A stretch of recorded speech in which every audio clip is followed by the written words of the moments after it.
Today's video, i-open lang natin ang Google Chrome browser sa ating mobile device. So, open nyo lang guys. And then dito sa search bar, isa-search lang natin is yung Google Gemini. So, search nyo lang guys. And then ito yung piliin nyo. Open lang natin yung site ng Google Gemini.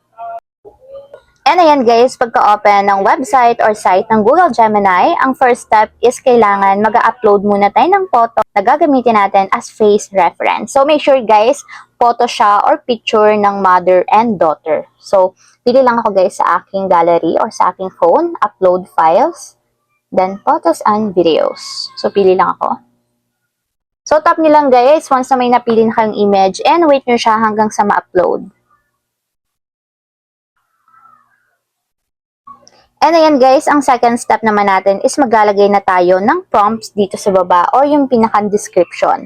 So meron na ako dito guys na prompt. Ang gagawin ko na lang is ikakopy ko na lang siya. So dapat kompleto guys yung ikakopy ninyo. So copy lang natin. And paste nyo siya dito sa baba.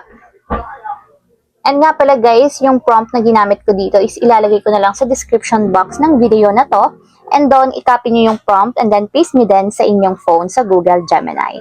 So ayan guys, after nyo may upload yung photo and then mai-paste yung prompt, tap na natin itong send button. And nag-generate na yan guys, wait na lang natin hanggang sa matapos. So ayan guys, okay na, i-scroll up ko na. So ayan guys, ganito yung lumabas na image. So para ma-download to, tap nyo lang yung photo.